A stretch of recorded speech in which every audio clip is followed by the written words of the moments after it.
Ça y est les amis, c'est peut-être la fin. L'inflation galopante qui touche tout le vieux continent a de lourdes conséquences sur le pouvoir d'achat des ménages européens. C'est le cas au Portugal où le prix des produits alimentaires augmente chaque mois. Près de 7 locataires sur 10 voient toujours dans la propriété la meilleure forme de placement, mais ils ne sont plus que 2 sur 10 à estimer que c'est le bon moment pour acheter. La demande de bureaux a chuté en Ile-de-France de manière assez spectaculaire, 22% de baisse au premier semestre. À la fin du mois de juin, il y avait 4,5 millions de mètres carrés de bureaux vides en Ile-de-France. La baisse du pouvoir d'achat, les taux d'intérêt qui sont bientôt à 5% et des prix dans certains secteurs de l'immobilier qui sont en train de s'effondrer. Si on regarde l'ensemble du tissu médiatique français en ce moment, ce n'est pas vraiment une bonne nouvelle pour le marché de l'immobilier et on entend même qu'un krach immobilier est aux portes de la France. Alors dans cette vidéo, j'aimerais vous amener à penser quelque peu à contre-courant, à réfléchir par vous-même et surtout à réfléchir logique. Parce qu'en réalité, dans cette vidéo, je vais vous montrer que le krach immobilier tant attendu a peu de chances de se produire. Et surtout, bien sûr, quelle est selon moi la stratégie à mettre en place à partir de maintenant pour profiter des opportunités comme jamais. Alors accrochez vos ceintures, c'est parti. Première étape, analysons la mécanique des prix de l'immobilier. Si on regarde de manière un petit peu théorique ce qui s'est passé dans le passé et comment le marché immobilier a évolué au fur et à mesure des années, depuis les années 60, pour faire une analyse technique de ce marché-là, il est plutôt sur des périodes de croissance en alternance avec des périodes de stagnation, de très légères baisses sur peut-être 1 ou 2 années, puis ensuite une croissance à nouveau importante. Si on trace la tangente de cette courbe, vous verrez que le marché immobilier est bien évidemment croissant sur le long terme et c'est tout à fait normal. Et en fait c'est complètement logique. Dans un monde où il y a de plus en plus de gens à loger, il est tout à fait normal que les prix du logement augmentent de plus en plus. Maintenant, pour avoir un raisonnement qui est vraiment complet autour du marché immobilier, il faut se poser la question, qu'est-ce qui fait que ça monte et que ça baisse? Quels sont les facteurs importants qui vont influencer l'évolution des prix de l'immobilier sur le marché français? Facteur numéro 1, c'est la demande. Comme dans tout marché, plus vous avez une demande importante, plus tout ça va tirer les prix vers le haut. Plus vous avez de personnes qui veulent acheter des oranges qui viennent du Maroc, et plus naturellement le prix d'un kilo d'oranges qui viennent du Maroc va augmenter. De la même manière que plus vous avez de personnes qui veulent acheter des sacs Louis Vuitton, et plus la valeur d'un sac Louis Vuitton va augmenter. Et bien mécaniquement avec l'immobilier c'est pareil, plus vous avez une quantité de personnes importantes qui veulent acheter du logement, et plus les prix de ces logements vont être tirés par la hausse, autant d'ailleurs pour la location que pour la vente, qui sont, on le verra un petit peu plus tard, deux marchés différents mais interconnectés par plein d'aspects. Facteur numéro 2, l'offre. Comme dans tout marché, encore une fois, plus vous avez une offre importante pour un produit et plus ça aura tendance à tirer les prix vers la baisse. Et ça marche dans les deux sens. Si aujourd'hui vous souhaitiez prendre un billet de train, on a beau vous le proposer à 140, 150 ou 200 euros l'aller-retour, il n'y a quasiment qu'une seule compagnie en France qui propose des billets de train et c'est ce qui fait que les billets seront toujours de plus en plus chers parce que l'offre de billets est assez restreinte. Et c'est la même chose pour le business des montres de luxe, du diamant ou plein d'autres secteurs qui jouent sur cette rarification de l'offre pour faire monter les prix de manière plus ou moins artificielle. A l'inverse, plus l'offre est importante, c'est-à-dire plus la quantité de logements qu'on va être capable de produire est importante et plus ça va avoir tendance à tirer les prix encore une fois vers la baisse. Si jamais un promoteur décide de construire un immeuble où il a 50 fois le même appartement, eh bien mathématiquement il vendra chaque unité moins cher que s'il y en avait uniquement 3 à la vente. Tout ce qui est rare a plus de valeur, tout ce qui est commun a moins de valeur. Facteur numéro 3, les coûts de construction et de rénovation. Évidemment, pour construire un appartement, un immeuble, une maison, ça représente un coût. Et les personnes qui construisent ces maisons ne sont pas celles qui fabriquent le placo, les rails, la laine de verre ou encore le béton cellulaire. Et ce sont uniquement des éléments d'une chaîne de production plus complète, mais dont l'acteur général et final est le promoteur immobilier, le marchand de biens ou l'investisseur. Et par définition, le promoteur immobilier, s'il voit que les rails coûtent plus cher, que la laine de verre coûte plus cher, que les volets en bois coûtent plus cher, et bien mécaniquement il va reporter cette augmentation sur la valeur de l'appartement. Et donc ce qui veut dire que quand les matières premières ont tendance à prendre de la valeur, il y a deux options. Première option, on continue de construire autant mais on vend plus cher, ce qui provoque une augmentation de chaque mètre carré qu'on va vendre, ou alors on décide d'en produire moins, ce qui mécaniquement va faire baisser l'offre de logement disponible à la vente et donc va faire, comme vous l'avez compris, monter les prix. Facteur numéro 4,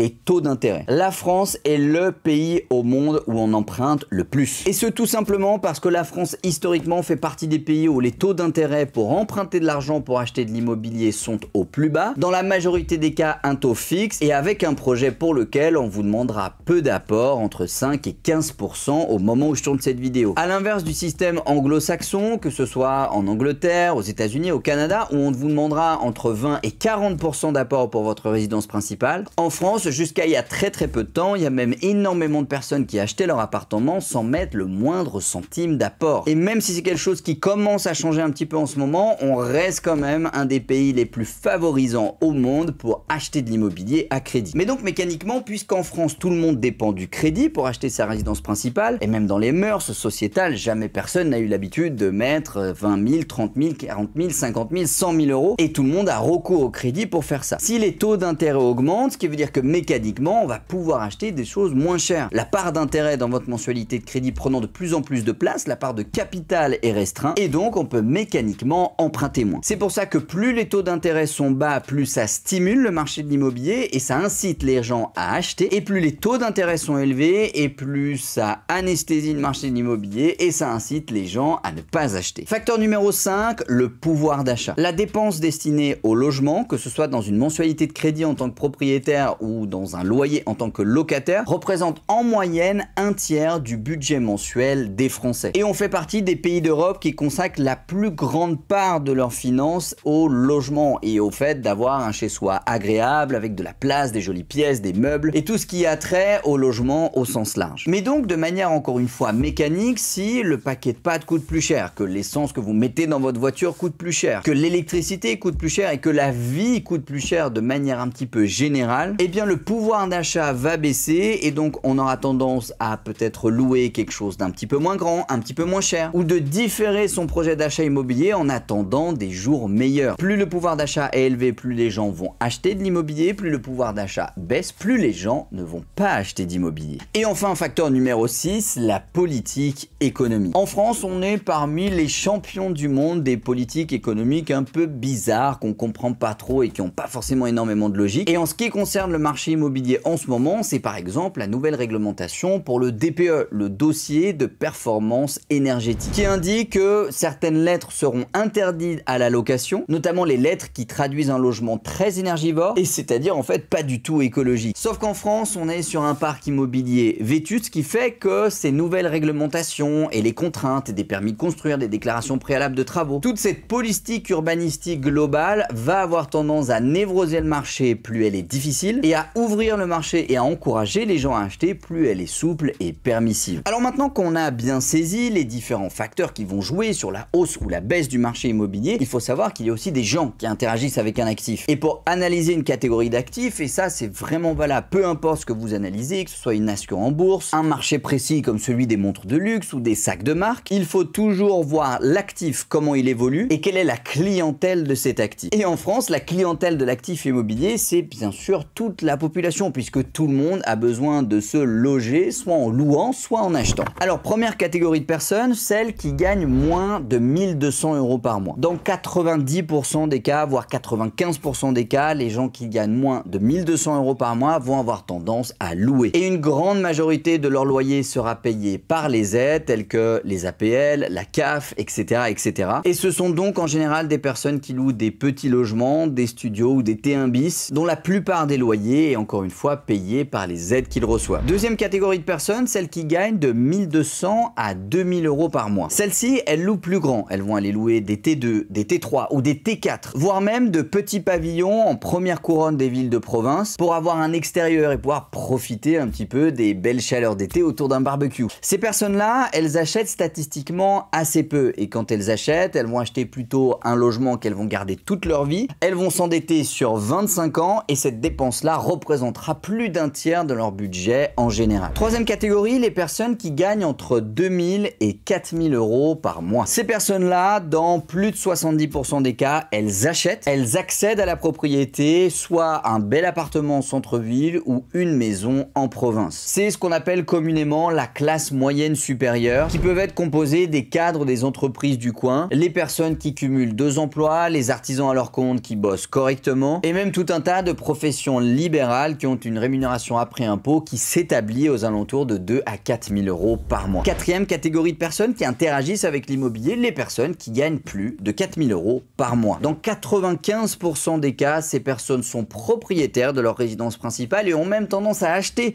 une résidence secondaire, que ce soit un appartement à la montagne ou sur la Côte d'Azur, ou alors à faire des investissements locatifs, que ce soit à but de défiscalisation, tels que les programmes Pilel ou Marlowe, ou alors tout simplement pour faire un petit peu de locatif et préparer leur retraite. Enfin, cinquième catégorie d'acteurs qui interagissent avec l'immobilier également, les entreprises, qui dans la grande majorité des cas vont chercher à acheter leurs locaux dès qu'elles le peuvent et dès que leur capacité de trésorerie leur permet de s'endetter pour acheter les murs, qui est une excellente manière pour un chef d'entreprise de capitaliser pour sa retraite en faisant payer sa mensualité de crédit par son entreprise et donc en passant tout ça en charge déductible afin de créer son patrimoine. Partie numéro 2, voyons maintenant qu'est-ce qui se passe en ce moment. Pour notre facteur numéro 6, la politique économique, ce qui se passe en ce moment, c'est que le DPE, ça fait très peur. Énormément de propriétaires ont tendance à vouloir vendre leur logement dans le cas où il est trop vétuste, qu'ils se rendent compte qu'ils ne vont pas pouvoir le louer sur le long terme, mais qu'ils n'ont pas forcément l'argent pour le rénover quand c'est possible. Que ce soit une rénovation intérieure, une isolation par extérieur, refaire une toiture, changer des compteurs électriques ou refaire toute la plomberie d'un appartement, ça représente un coût très important pour les petits propriétaires. Premier effet de ce facteur 6, ça a tendance à propulser de plus en plus de biens sur le marché qui sont vétustes et qui d'ailleurs n'arrivent pas à se vendre. Augmentation mécanique de l'offre et donc tendance à baisse des prix. En plus de ça, ce facteur numéro 6, il va avoir tendance à freiner également les acheteurs qui ne savent pas vraiment où on va avec l'immobilier français et notamment en termes de DPE et qui vont préférer remettre leur projet d'acquisition à plus tard et d'attendre de voir un petit peu si cette loi est mise en application dans les prochaines années. Résultat, une baisse de la demande et donc encore une fois une diminution des prix vers le bas. Pour ce qui est de notre facteur numéro 5, le pouvoir d'achat,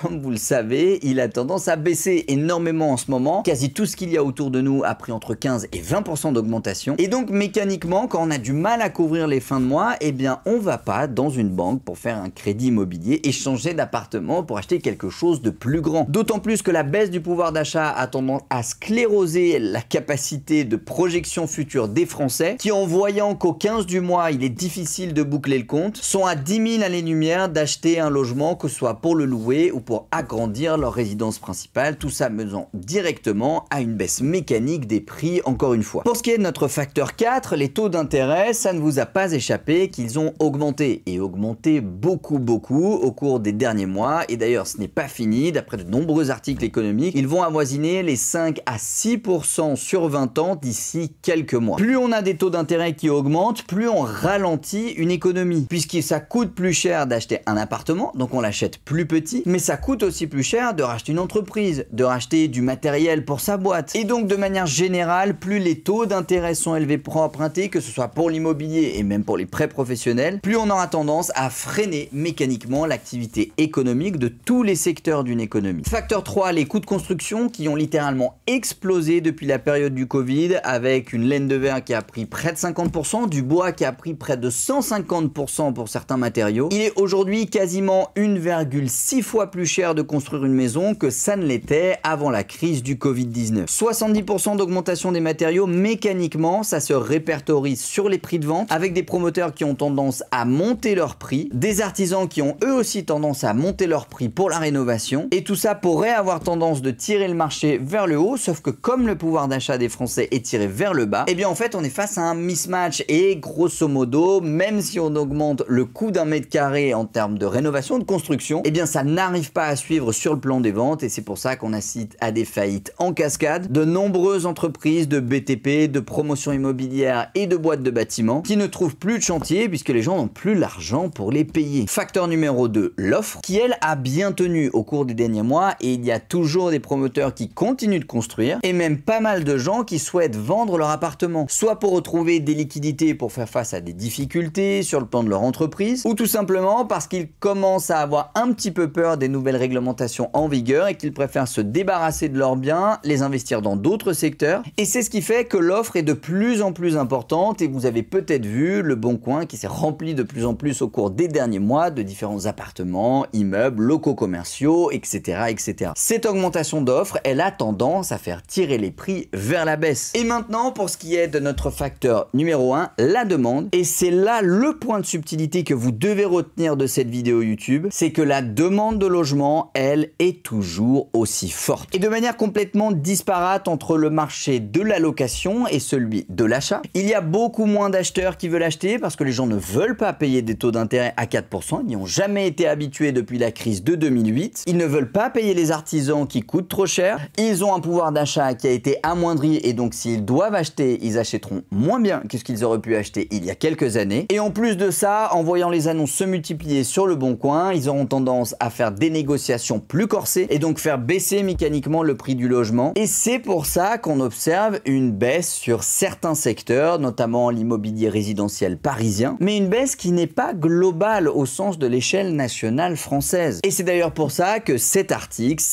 ou encore cet article parlent tous d'un non-sens sur ce qui est du marché de l'immobilier en ce moment, puisque les prix ont l'air de tenir correctement malgré tous ces facteurs. Et ce pour une raison qui est très simple, c'est qu'en France, on manque de près de 2 millions de logements pour pouvoir loger correctement la totalité de la population française. Sauf que la totalité de la population française ne souhaite pas devenir propriétaire de sa résidence principale. Et au-delà de souhaiter, n'a pas la possibilité actuellement, entre les taux d'intérêt, les conditions de crédit qui se resserrent et tout ce qu'on vient d'évoquer, d'acheter sa résidence principale. Et donc pour comprendre tout ce qui est en train de se passer sur le marché de l'immobilier, il faut analyser les gens qui achètent. Les personnes qui gagnent moins de 1200 € par mois vont continuer de louer. Et elles vont continuer de louer la même chose, puisque les APL, la CAF et toutes les garanties supplémentaires que peuvent avoir cette catégorie de personnes, elles sont toujours aussi importantes. Les APL n'ont pas baissé, la CAF n'a pas baissé, et donc ce qui fait que moi-même, j'ai les locataires qui ont des loyers à 350, 400 € par mois, dont plus des 2/3 sont couverts par les APL.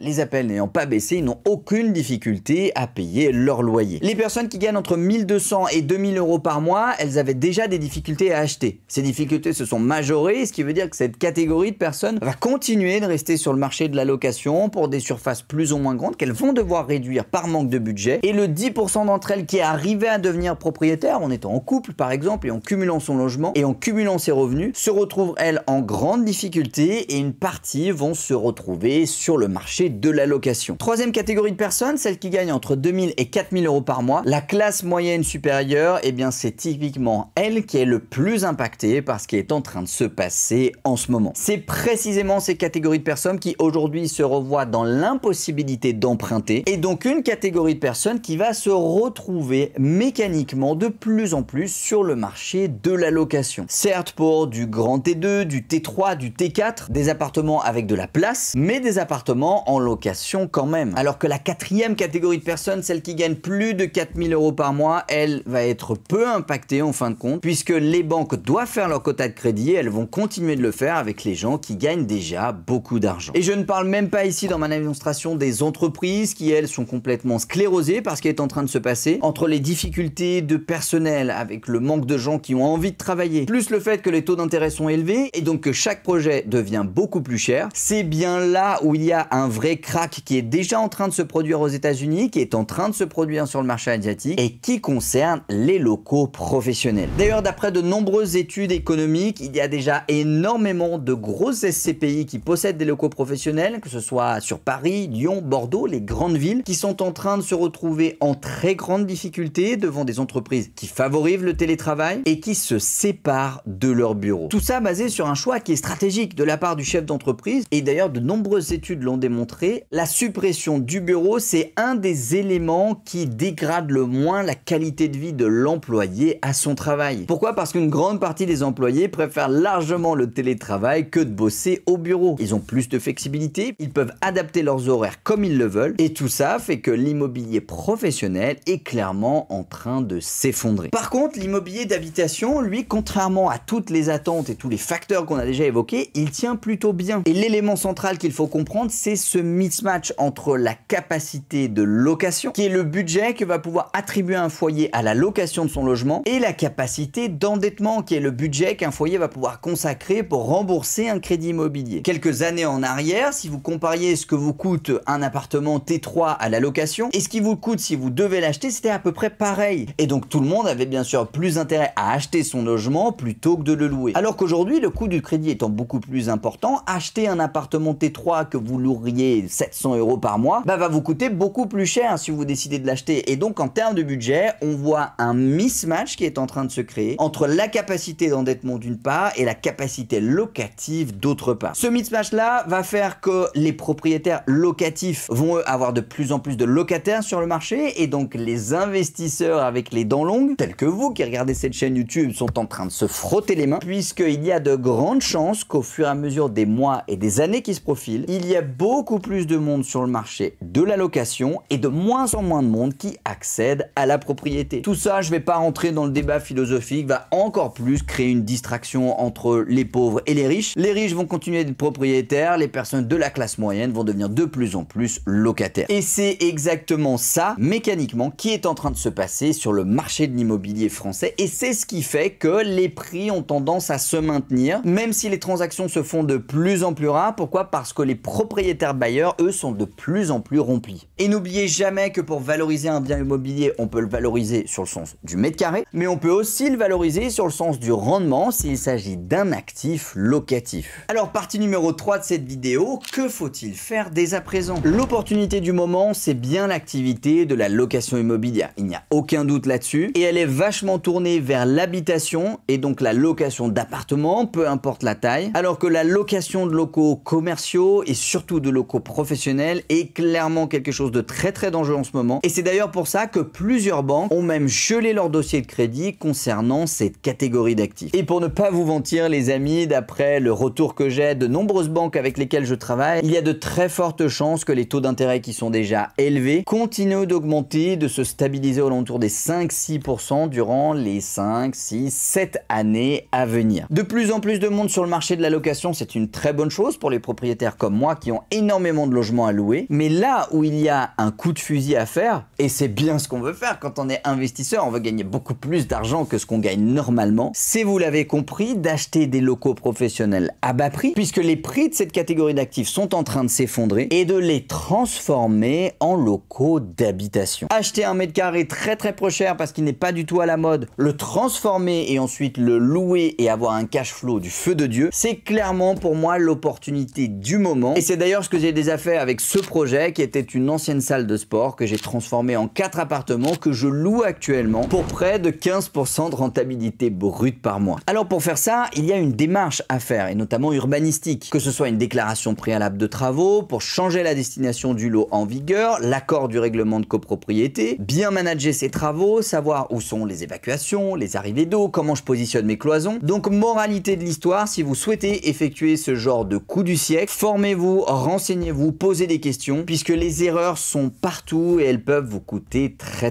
cher. Voilà un petit peu pour ce tour d'actualité sur le marché immobilier actuellement, qui est un peu complexe comme vous avez pu le voir, mais il est super important dans ce genre de situation de ne pas gober tout ce que les médias grand public vont vous délivrer tous les jours sur la télé, mais bien de réfléchir mécaniquement sur vraiment qu'est-ce qui est en train de se passer, qu'est-ce qui influence l'actif, quels sont les gens qui interagissent avec celui-ci, et vous allez voir que tout ce qui se passe est plutôt logique en fin de compte. J'espère que cette vidéo vous a plu, je vous dis à bientôt, c'était Tim, ciao.